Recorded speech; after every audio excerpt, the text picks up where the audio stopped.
नमस्कार. दिनांक 29 एप्रिल. कथेचं शीर्षक आहे मऊ मऊ गादी कशी आहे. महाराजांना गादीवर झोपलेले पाहून पांडुरंग पुराणिकांनी संन्याशाला गादी कशास पाहिजे असा निंदेचा सूर लावला. तरी महाराज काही बोलले नाहीत. महिनाभराने महाराज पुराणिकांसह कडब गावाबाहेरच्या डोंगरावर गेले. थंडीचे दिवस होते. बेसुमार थंडीने पुराणिकांना हुडहुडी भरून छातीत दुखू लागले. अंथरूण पांघरूण नाही, खाणेपिणे नाही, हाडापर्यंत जाणारी थंडी असूनही उघड्या अंगाने महाराज दगडावर छाती टाकून आडवे झाले आणि माऊ माऊ गादी कशी आहे असे पुराणिकांना विचारू लागले. तेव्हा पुराणिकांना आपल्या चुकीची जाणीव झाली. रात्रभर थंडीत गारठून पुराणिक लाकडासारखे ताठरले. त्यांनी महाराजांची क्षमा मागितली. महाराज अक्कलकोटात आले तेव्हा बाबा सबनीसांकडून पांडुरंग पुराणिकांना महाराज हे अवधूत सिद्ध योगी असल्याचे समजले होते. पुराणिकांनी महाराजांना आपल्या घरीही नेले होते.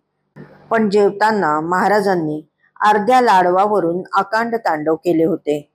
चोळापाकडेही धर्म अधर्माचा विधिनिषेध ठेवला नव्हता आणि आता खुशाल गादीवर ते झोपल्याचे पाहून त्यांच्या मनात अढी उत्पन्न होऊन संन्याशाला गादी कशाला पाहिजे असे ते बोलून गेले.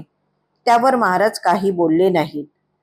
यापूर्वी पुराणिकांनी कधी अवधूत योगी पाहिला नव्हता, त्यामुळे त्यांना महाराजांची परीक्षा व्हावी तरी कशी.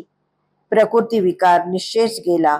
जातपात न पाळणारा, कर्माच्या आणि आहार विहाराच्या कचाट्यातून सुटलेला, हठयोग राजयोग सहज साध्य केलेला, अजगर वृत्तीने राहणारा, त्रिकालज्ञानी, पूर्ण अवस्था प्राप्त झालेला, सर्व सिद्धी प्राप्त झालेला, सदैव ब्रह्मस्वरूपी लीन झालेला, लोकेशणा वित्तेषणा पुत्रेषणा यांच्या पलीकडे गेलेला तो अवधूत योगी हे त्यांना वाचून ठाऊक असले तरी स्वानुभवाने जाणलेले नव्हते.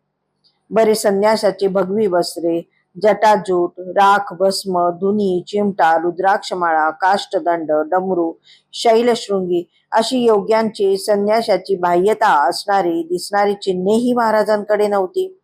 त्यामुळे त्यांची पारख करणेही जडच जायचे. मात्र सदा स्वरूपानुसंधान हे मुख्य साधूचे लक्षण. जनी असो न आपण जगा वेगळा हे समर्थ श्री रामदास स्वामींनी सांगितलेले सिद्ध साधूचे लक्षण महाराजांकडे पुरेपूर असूनही पुराणिकांना नेमकी त्याचीच पारख झाली नव्हती. महाराजांचे बालोन्मत्त पिशाच वृत्तीने वागणे पुराणिकांना विक्षिप्त वेडगळपणा वाटले यात नवल नव्हते. परंतु रात्रभर कडाक्याच्या थंडीत उंच डोंगरावर मोकळ्या आभाळाखाली पाषाणखंडावर फक्त एक छाती पसरून त्यावर उघड्या अंगाने मजेत महाराज आडवे झाले आणि थंडीने गारठून लाकडासारख्या ताठरलेल्या पुराणिकांना कशी आहे मऊ मऊ गादी असे विचारू लागले. तेव्हा पुराणिकांना आपण केवढी मोठी चूक केली याची जाणीव झाली. थंडी वाराची, उन्हा पावसाची बाधा नसणारे, अन्नाविषयी निरीच्छ असणारे, जातपात सोवळे ओवळे यांचे बंधन नसणारे महाराज खरे अवधूत योगी याची जाणीव होताच पुराणिक मनोमन बिरघळले आणि आपल्या अपराधाची क्षमा मागून ते महाराजांच्या चरणी लीन झाले. धन्यवाद.